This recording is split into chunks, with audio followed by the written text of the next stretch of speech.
সকাল সকাল একটা নতুন ধরনের জলখাবারের রেসিপি নিয়ে আমি রান্নাঘরে চলে এসেছি। তো জলখাবারটা হলো টমেটোর লুচি। তার জন্য আমার লাগবে আটা। এটা কিন্তু আটাটা লুচিটা আটারই হবে, এতে ময়দা দিলে ভালো হবে না। সেজন্য আমি আশীর্বাদ আটা নিয়েছি, আর 500-র মতো টমেটো আছে। আর আমি সাদা আলু চচ্চড়ি করব, তার জন্য আলুগুলোকে টুকরো টুকরো করে কেটে রেখেছি। আর নুন চিনি একটু লাগবে, আর 5 ফোড়ন দিয়ে সাদা আলু চচ্চড়ি আর টমেটো লুচি করব। তো তার জন্য আমি এই আটার মধ্যে দিয়ে দিচ্ছি পরিমাণ মতো লবণ, অল্প একটু চিনি, আর দিচ্ছি জোয়ান। একটুখানি জোয়ান হাত দিয়ে এরকম করে ঘষে আমি এর উপর দিয়ে দিলাম। আর দিয়ে দিচ্ছি কালো জিরে, একটুখানি কালো জিরে, আর দিচ্ছি সাদা তেল। এবার আমি টমেটোটা একটা মিক্সার গ্রাইন্ডারে ব্লেন্ড করে নেব, জল ছাড়া। এতে একদম জল দেওয়া যাবে না। টমেটোটা আমার পেস্ট করা হয়ে গেছে, এই দেখুন এরকম, একদমই আমি জল দিইনি। এইবারে এই টমেটোর পেস্টটা নিয়ে আমি আটার মধ্যে দিয়ে মাখবো, যেমন লুচি রুটির খামি করে সেই রকম একটু একটু করে দিয়ে মাখবো।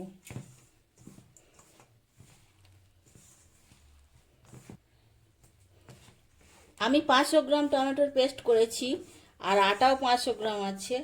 তো যেরকম লাগবে পরিমাণ মতো এর থেকে নিয়ে নিয়ে আমি দেব। আপনারাও পরিমাণ মতো নিজের মতো নিজে দিতে হবে, এটা যার যেমনভাবে পরিমাণ হবে। এতে কিন্তু একদমই জল দেওয়া যাবে না,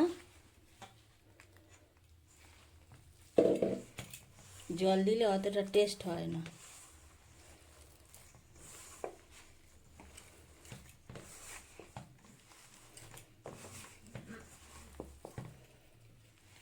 আমার মনে হচ্ছে সবটাই লেগে যাবে, মানে 500 আটার জন্যে 500 টমেটো লাগলো।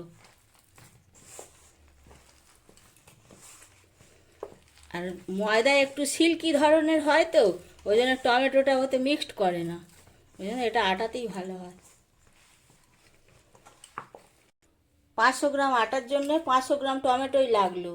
এরকম মাখাটা আমার হয়ে গেছে। এবার হাতে একটু সাদা তেল নিয়ে এর গায়ে মাখিয়ে দেবো, দিয়ে মিনিট 5 রাখবো। ততক্ষণ আমি আলু চচ্চড়িটা বসিয়ে দিই।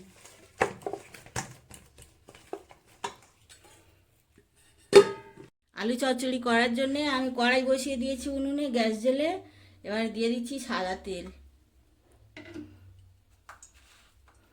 তার উপরে 5 ফোড়ন একটু দিচ্ছি, আর 3টে কাঁচা লঙ্কা আছে। আমি এখন চালা করিনি, গোটা দিচ্ছি। যখন তরকারি হয়ে যাবে তখন আমি এটা ভেঙে দেব।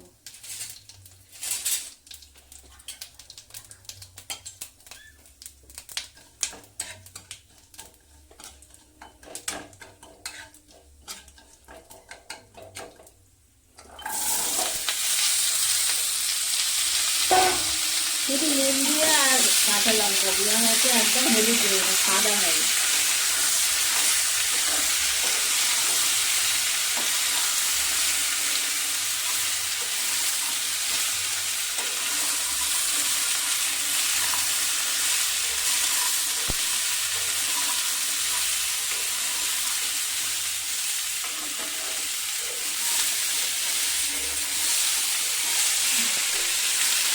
আলুটা একটু ভাজা ভাজা মতো হয়ে গেছে। এবার আমি একটু জল ঢেলে দিলাম,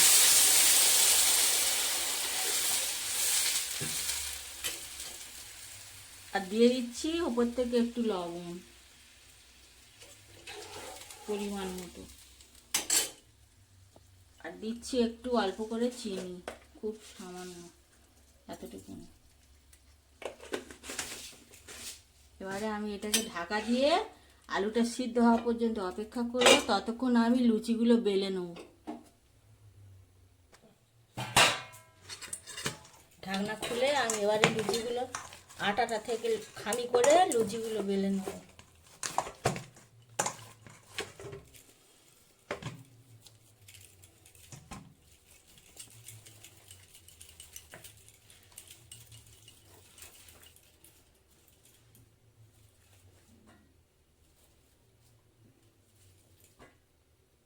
লুচির খামিগুলো আমার হয়ে গেছে, গোল করে নিয়েছি। এবার এর থেকে একটু তেল দিয়ে আমি বেলে নেবো লুচির মতো করে, তারপর ভাজবো।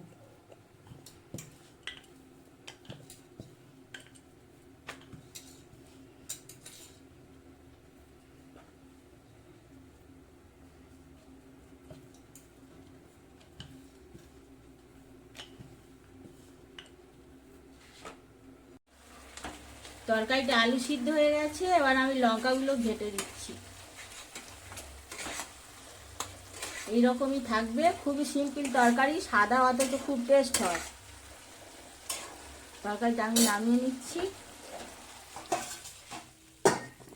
এবারে লুচিগুলো ভাজার জন্য আমি কড়াইতে তেল গরম করতে দিলাম। লুচিগুলো বেলা হয়ে গেছে, এবার আমি একটা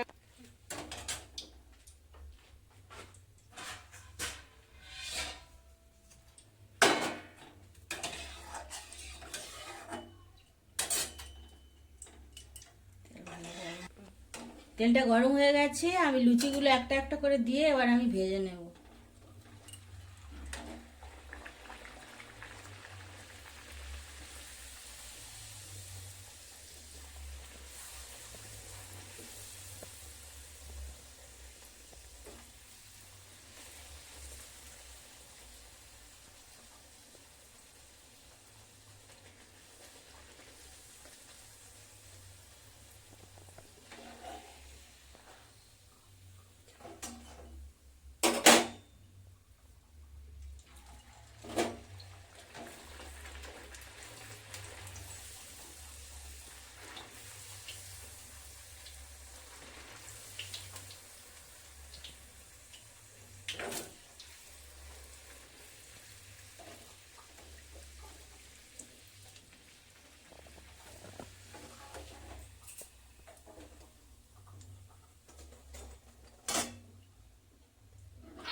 সব কটা লুচি কি সুন্দর ফুলছে। শুভ নববর্ষে আপনারাও এইরকমভাবে জলখাবার করে খান, ভালো লাগবে আশা করি। নতুনত্ব আছে এই খাবারের মধ্যে, আর ভালো লাগলে আমাকে কমেন্ট করে জানাবেন।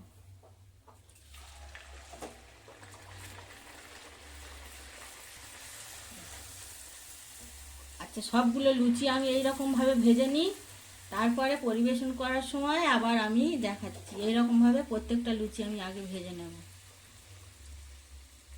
তো বন্ধুরা, টমেটোর লুচি আর সাদা আলু চচ্চড়ি আমার পরিবেশনের জন্য একদম রেডি হয়ে আছে। তো আপনারাও এরকম ছুটির দিনে সকালবেলা করে খান, আশা করি বাড়ির সবাই খুশি হবে। আর ভালো লাগলে আমার চ্যানেলটাকে সাবস্ক্রাইব করুন, পাশে থাকুন, আর কমেন্ট করুন, লাইক করুন, প্রচুর শেয়ার করুন।